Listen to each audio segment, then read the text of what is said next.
The greatest trick that the devil ever pulled was convincing the world he didn't exist. Shout out to those of you who know about that infamous line from the movie Usual Suspects. That line was said by Kevin Spacey's character. And I actually looked it up, and it also said that it was originally coined from a French poet by the name of Charles Baudelaire in his 1864 short story, The Generous Gambler. All right, so you guys can look that up to see for yourselves. I start out with that today because my heart has been heavy, y'all, as it typically gets heavy, especially when I hear about one of our Black brothers or sisters being unalived.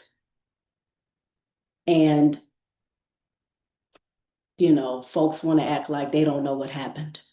Or in the case of police being involved, where you have, um, the different instances of our brothers and sisters who have been unalived by police. And of course, they'll give their narrative. Oh, yes, they were combative, they were rebellious, they were trying to come at me, whatever the case. And they create the narrative, and then we're supposed to just believe it and then say, oh, okay, business as usual, right?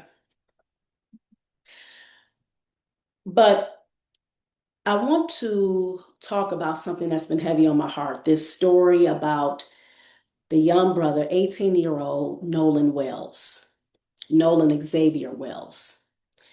And for those of you who do not know, just giving you a brief synopsis of the story, here it is. You have this young brother went out boating with white so-called friends, okay? Went out with these so-called friends boating on July 4th, the day that folks wanted to celebrate the independence of this settler colonial project, right? And he went with them July 4th, and they went to an island called Horn Island. This, of course, is in Mississippi. Ocean Springs, Mississippi is where they're from. By the way, population, you have the demographics, majority white, about 79 to 80% white, about 8% Black, Asian, and Hispanic, okay? So that right there is telling you something. Also, it's Mississippi, goddamn Mississippi. As we know, Nina Simone was infamous for making that song, all right? Because as we know, that place, just like all the places here in America, but definitely there in a lot of the southern states, they love to see Black people in a subservient, enslaved position in relation to them. So Nolan Wells went with them, with the friends, but Nolan didn't return back from Horn Island like everybody else. Everybody else came back. He didn't. Okay. And so, of course, with the story, number one, we didn't hear anything about the kids calling 911 immediately when he was missing. In fact, when his mother found, realized her baby wasn't home, and she's trying to call 911, get information and doing everything she needs to do, like the police really should have been doing, getting right on it. She was the one, and her and her husband and family, I believe her sister as well, her crew, her folks, they diligent, they on it. His friends had his phone, the other friend had his keys, and when the father went to go get to retrieve the keys, the dude didn't want to give the father the keys at first. The father had to go back again, and then he finally gave him the keys. Mind you, again, these are Nolan's so-called friends, right? Nobody is, is trying to talk and go to the parents and say, this is what happened. Oh my God. We call 911. None of that. They say that he went missing from July 4th. His body was shown up in the water July 6th. Of course, the Shiesty chief of police there, he's saying, oh, there's no foul play. Oh, you got to wait for the evidence to come out, right? Once again, they're telling us not to believe our lying eyes. They're telling us not to pay attention to our lived experiences as Black people. They're telling us to disregard that gut feeling that we know something devilish and diabolic has happened to that young boy. Of course, they highlight the fact he was a promising football player, but I'm gonna go beyond that. And that's as beautiful as I know his father. He definitely talks about that and everything, but I'm gonna go beyond that because I love the fact how his mother would hone in on his character and how much of a beautiful spirit her son had. Come in a room, she said, he smiled, he just light up a room, he just draws people into him. I know y'all have met people like that, right? People, they just have a great disposition. They come in and they just make the room better. That's how she described her beautiful son. But of course, in this demonic system, right, they want us, and when I say us, I'm talking about Black folks. Yes, I am. They want us once again to not trust our lived experiences. They want us to shy away from saying things like, no, it's no racial, tension, or there wasn't any racial tension. There's no racism involved in this. How could we say that? Case in point, Nolan's coach was asked on TMZ, do you think that there was ever any racial tensions in the school? His black coach responded with, not from his experience, not from his experience. All of them played together and got along. It was a tight-knit community. And of course, he says like, it may have been, whatever little individual things that could have happened, but from what he saw on his watch, mind you, he's the coach in that school. He lives in the community. So he got to live there. He got to work there. He got his family there. So Pete, he already saying, Black man in Mississippi being asked, which by the way, I think is very insulting, by the way, because how dare you sit up there and try to even insinuate that we should not even think that racism is not involved. If you live in America, racism is everywhere. Why is racism everywhere? Why in every space that we go to, we're thinking about race? Why even the term race even exists? Is this something that Black people came up with? Is this something that we created? Last I checked, the false notion of white supremacy created that bullish. Last I checked. We didn't create that system. We didn't say, as Black folks, and I'm going all the way back to our ancestors who were in Africa minding their damn business. We didn't say, we want you all to come and rescue us from this continent. We're so backwards. We're so dumb and feeble-minded. We're so stupid. We need guidance. We hate our color. We hate our hair texture. We hate the broad nose and our thick lips and voluptuous bodies. We hate those things about ourselves. We hate our community and our family. We need somebody to come and lead us out of this dark continent. White man, please come and save us. We love your vanilla skin. We love your pale skin. That's the skin we want. We love your hair.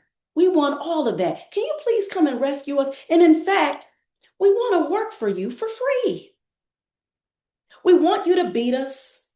We want you to take our families and break them apart. We want you to rape us and pillage and take from us. We want you to do this over and over again, by the way. And we want you to create this system, right? Where it says that you are in charge and we're dumb and we're waiting for your guidance. And we not only want this to happen for 2 or 3 years, we want this to happen for centuries. We want you to put us in castles. We want you to then, after that, put us on the hulls of ships and begin raping and sodomizing us and killing us and throwing us overboard. Then after that, we want you guys to please, just please, Massa, put us on your plantation.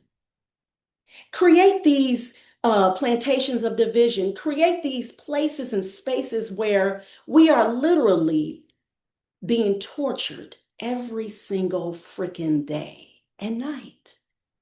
We want you to rape our girls and our boys, our women and our men. We want you to make sure that we are against each other. We want you to create a class system where you are in charge and we are beneath you. That's exactly what we asked for, right?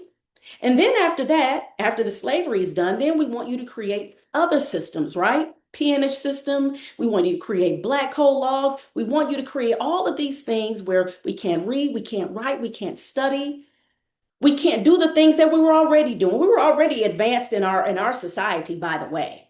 We wanted to leave the advancement and we wanted to come over here and build so you guys could be advanced and then surpass us and then say that our continent is third world. Yeah, that's what we asked for, white man. And then we wanted you all to create a class where there's a thing called white, which means superior, which means free, which means I can do what the hell I want to do.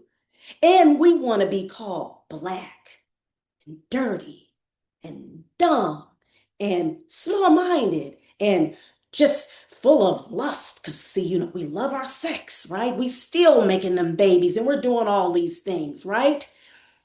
This is what we wanted. Really?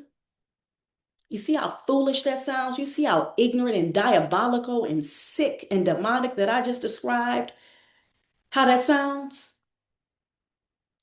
That's exactly the mindset, though, that these sickos want us to have. Anytime this conversation comes up in relation to this case or whatever case, where you have a black person there with white folks, a mysterious death, a hanging, a drowning, our brother, dear brother Irving, just found out about him not that long ago. Same type of scenario. Went boating with a couple of white friends. His body found butt naked, clothes in a tree. They done threw the phone, all kind of just diabolical, demonic-ish. And then they want to ask these damn questions like TMZ asked their coach. Well, do you think there was ever any racial tensions in the school? And then my dear brother, the coach, came back with, no, I don't think so. And what? What? Listen to me. Listen to me, y'all. This is what we gotta stop doing. Real talk. Okay. Yes, this is the Reading is Freedom podcast. Like I said, we are coming to unlock our minds and reclaim our power. You hear me? We reclaiming our power every day. As I'm reminding you, I'm reminding myself, because we all have been infected and affected by this sick demonic system, because they will always have us question our gut, our lived experiences. They will always have us self-doubting us. And we got to stop that doggone ish. And we going to stop it today, every day. We gonna quit letting them gaslight us. We're gonna quit sitting up there making us ourselves feel like, well, wait a minute, was it? I mean, I mean, Nolan, those were his friends. I mean, his family was raised in Mississippi and they stayed there, and and it seemed like, it was cool. And I look at the picture and he was smiling, right? I mean, he seemed like he's happy. I mean, I know he's like the only black one in the picture, and and then you see these other photos and videos circulating, and all you see is a sea of white and maybe a speckle of black. But I don't think racism is a problem. Oh, no, no, really. That's gaslighting one on one. These niggas, yes, them white supremacists, I'm calling them niggas because that's what you are, because you have a nigga mindset. You know how you said a nigga is somebody who is just worthless, ain't doing nothing, lazy, stupid, dumb? That's them. Because you want to sit up there, you create a damn system. And I'm talking about those who support the false notion of white supremacy. If you a woke, conscious white person, which I hope you should be, especially if you for real about, yes, you want to see us have justice and all that, you better be that person who says, yes, black folks, they are owed reparations. Yes, it's racism. And yes, everything in this country is about racism. Yes, it is, because it was built on that garbage. This is a systemic problem, sick issue. And the only way to remedy it, it has to be gutted. Period. Ain't no laws, ain't no little rules, ain't no, okay, you can come to our party. We're not racist. You know how we're not racist? Because we allowed Nolan to come in. We invited him in our space. We're not racist. He was able to come and chill with us. We cared about him. We loved him as a brother. Oh my God, he's like a son to me. Oh my God. Really, that's how you treat your family. That's how you treat your friends and your brother, huh? He's hurt, distressed, whatever the case. Ain't nobody called 911. Ain't no records of them calling 911. You didn't want to give the family his phone. You scrubbed his phone. Mother, who I believe, yes, I believe the mother over anybody else, the mama and the daddy who raised that beautiful boy. Yes, I believe them. And she said that the phone was scrubbed of his Snapchats. He's usually Snapchatting and doing all of these things on his phone and videos and photos and all of that. Why was that taken off his phone? Hmm? Once again, distress. Here it is. You on some island. Everybody else leaving. What you want to stay behind for some girl? That's what they want to lie and say. This is what his friend says. But guess what? The girl, she didn't stay on white supremacy code, because she showed came back and said, well, no, he actually went back with them. Uh-oh, oops. Uh-oh. You see what happens when you have a demonic system? Somebody gonna tell on somebody. That's how it always works, baby. Because guess what? When you demonic, demons aren't sustainable, because they always have to keep coming up with more lies and more lies and more tricks and all of that type of stuff. And all the while trying to make us believe that he doesn't exist. That it's all in my mind. That's what they want us to believe. That's exactly how they want us to think. In fact, they don't even want us to think. Let me say that. They don't even want us to think. They didn't give us permission to think, right? Remember the chief? Oh, nothing to see here, buddies. No, no foul play. Quit circulating those videos. Quit circulating those photos. What are you guys doing? Didn't I tell you to wait for me? I didn't give you permission to critically think and trust your gut. I know you understand how this racism thing, especially here in Mississippi, but still, we're different. It's 2026. Stop it. You guys aren't thinking. I didn't tell you to think. Yeah, yeah, that's what we dealing with. hmm And I need us to stop, y'all, for real. This right here is just sickening. It stinks to high heaven, as our ancestors would say. I mean, you smell the rat. You could smell it through your device. Every time y'all look up and you're watching the videos, those of you who are keeping up with the story or you're reading the stories or whatever the case, you listen to the interviews, you know that stuff stink. You smell it through your phone, you smell it through your laptop. You know it. And you trust it. You trust it. Don't let these fools, these diabolical devils sit up there and try to get you to self-doubt and act like just because it's 2026 and they call themselves embracing him in this picture and all of these doggone things that we supposed to believe that garbage. We say it with our full chest. We say what it is. We call a spade a spade. We call a duck, and we call a racist a racist. Facts. And that's what I wanted to bring to you all today. Okay? Listen up here. And I'm going to end on this and land my plane because right here, this case has got me boiling. We have to remember, we are the descendants of Africans, okay? People who believe in God, in justice, fairness, truth, community, love, integrity, dignity, pride, wanting for our brothers and sisters what we want for ourselves. Reading, research, trusting our gut, our intuition. This is what we come from, y'all. And this is what they want us to doubt. This is their agenda. Why?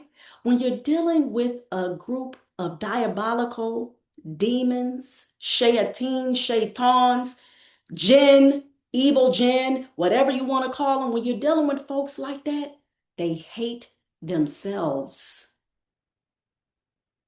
They don't believe that they actually have goodness within themselves. Because when you believe that you are good and when you have a good spirit, a good character, a good heart, you can't help but want it for somebody else.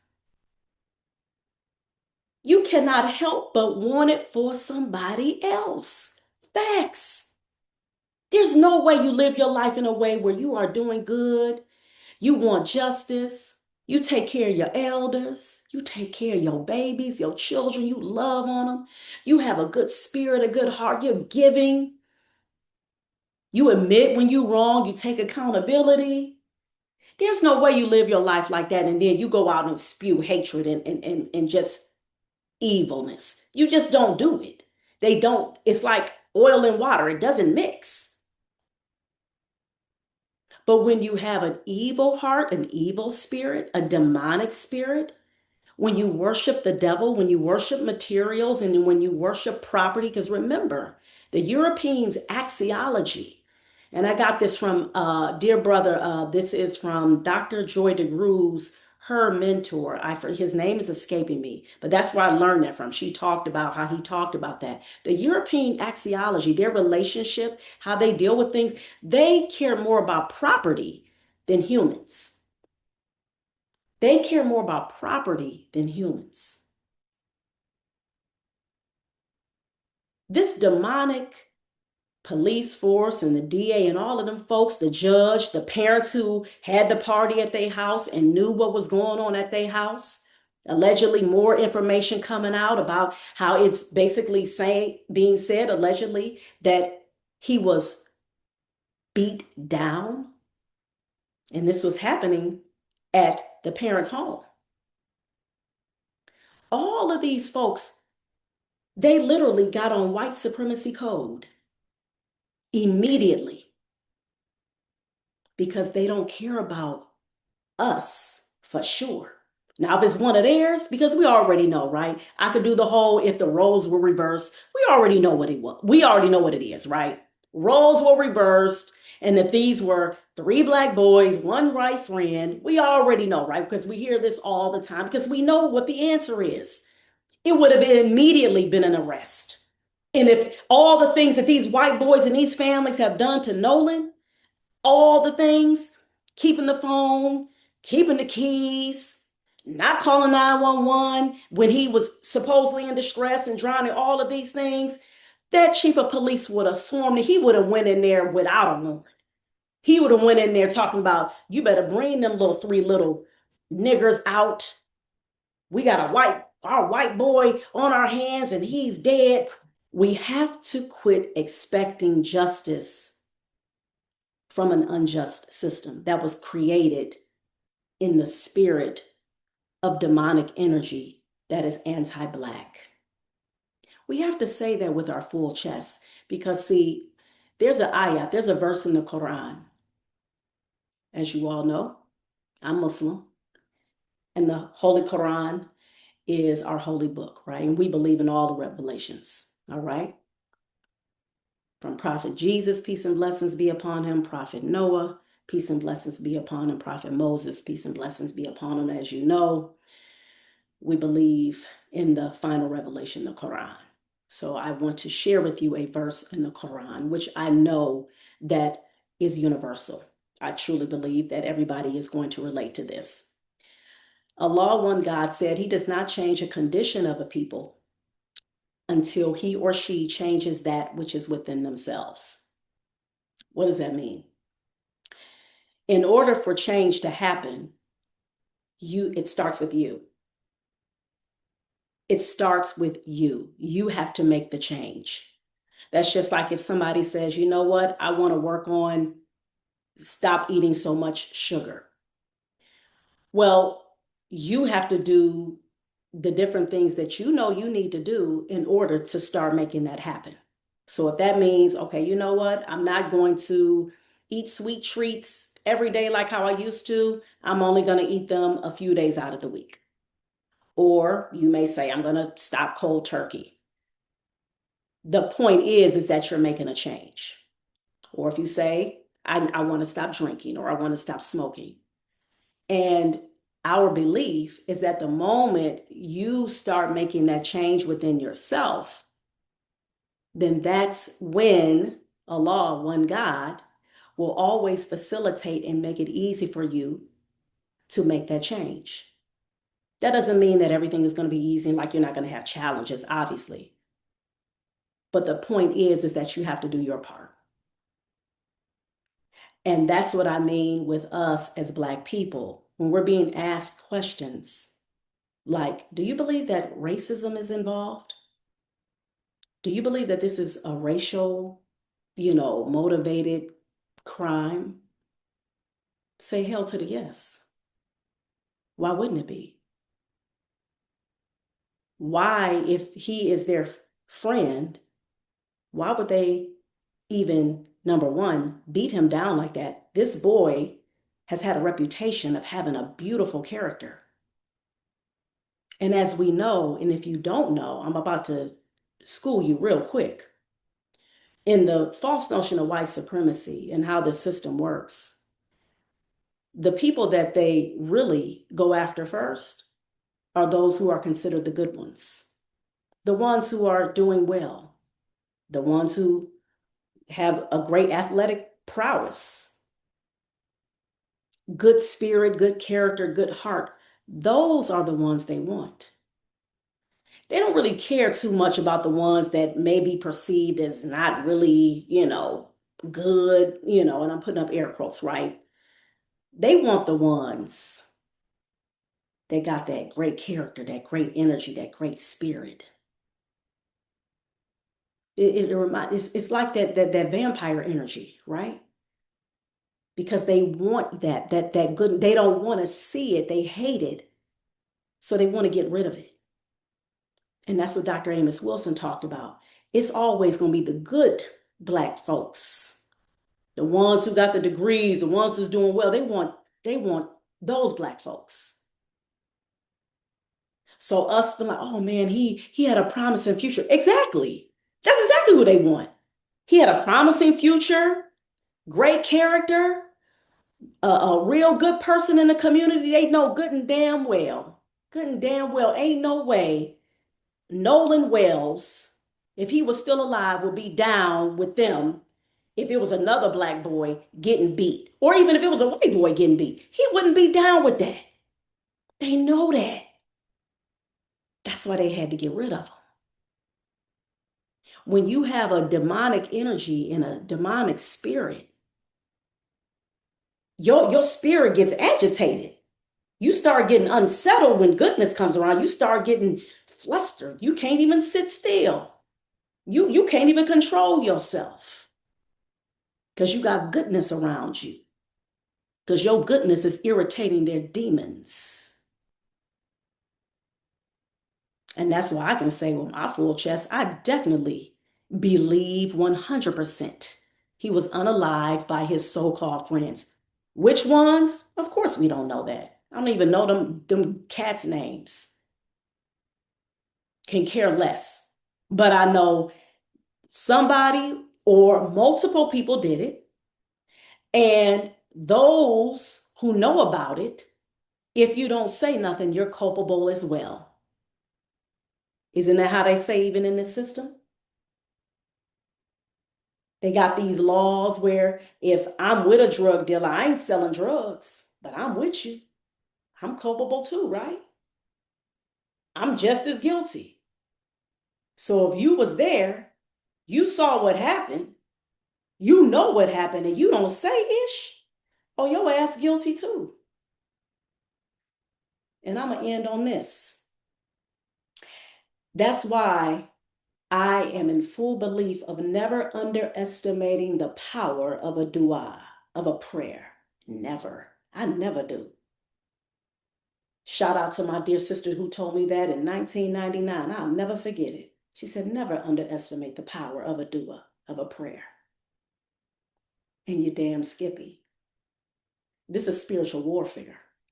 I believe in one God, and I believe he's Al-Adil, the just. And I believe he exposes. And I believe he is Al-Qadir, the powerful. I believe he's Al-Hakim, the wise.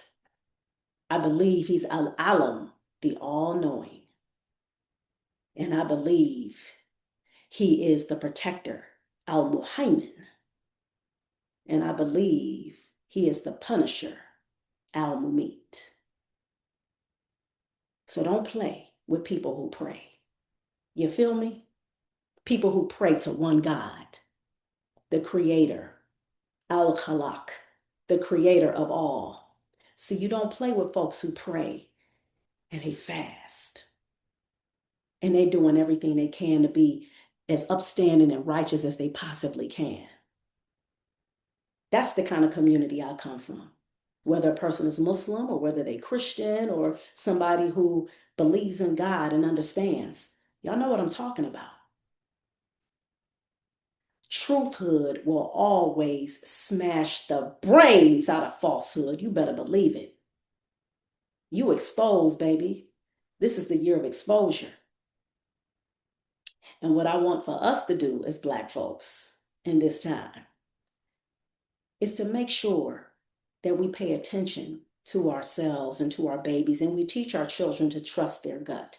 We teach our children about intuition. And that's why I talked about that even in one of my episodes where I talked about how reading helps to facilitate those things. You are able to read the room and be self-aware and trust your gut. That's why it's important for us to sit with books, because those are those life skills that reading teaches you as well. More than just about you being able to learn vocabulary words and to be able to say all these, robust vocabulary words, or, being able to show about what it was that you know and whatever it was that you have read. Reading teaches you things like trusting yourself, paying attention to your intuition. So with that being said, I hope you guys picked up what I was putting down in this episode. Um, I'm going to end there. All right, y'all. So you all take care, and please remember to keep reading for at least 30 minutes a day. And remember, reading is freedom. Peace. All right, everybody. I hope that you all enjoyed the episode of the Reading is Freedom podcast. And of course, most importantly, I hope that you all gained benefit as well. Just wanted to share with you all, I am a pre-K through fourth grade reading tutor, and I'm an Orton Gillingham certified dyslexia tutor. If you are in need of a reading tutor for your child, if they need that reading support, or if you just want to just keep them abreast of what they already know, then please reach out to me by going to abclearntutoring.com and click on the free reading assessment today. And yes, I do tutor online. Also, I'm the founder and executive director of ABC Read, a nonprofit organization that I started over 10 years ago with our mission to develop and nurture a culture of literacy in Black and underserved communities. If you would love to help out our organization by giving us donations, whether it is monetary or you can also donate books, people have done that as well. Please go to our website, abcread.org. And also, I wanted to share with you guys, of course, that, and you all, a lot of you see my podcast on my YouTube channel, Reading is Freedom. Make sure that you like, subscribe, share, and hit the notification bell, all right? So make sure that you guys are doing that. And if you are interested in getting my merch, Reading is Freedom, all right, merch, go to readingisfreedommovement.com, readingisfreedommovement.com as well. And I just wanted to share with you guys this book that I've been reading, all right? Malcolm in the Desert, Wisdom from the Spiritual Transformation of Malcolm X by his beloved, beautiful, extremely brilliant daughter, Ilyasah Shabazz, all right? This book right here, little close to halfway through the book, and I love how she is connecting him making the Hajj, which is the pilgrimage to Mecca, which is one of the 5 pillars of Islam, and him making that Hajj and how she's relating that Hajj, that spiritual journey, and how we all go through spiritual journeys and, different transformations in our lives. And so it's definitely an eye-opener. I believe truly that books find us, all right? Meaning that this book right here, this book found me. All right, I'm in a place in my life where I'm definitely thinking, of a lot of options, all right, that I think is very important for us to think about, especially as Black folks here in this place that has been anti-Black, okay? So with that being said, I hope that, again, this was very beneficial. I thank you all for listening. And also, I have the link in the description for you guys to grab a copy of this book here, the book that I have co-written with other 9 beautiful women, Her, Healed, Empowered, Resilient. You can grab your copy from Amazon as well. All right, you guys. So thank you all again for listening to another episode of the Reading is Freedom podcast. And you all take care. And please remember to keep reading for at least 30 minutes a day. And remember, reading is freedom. Peace.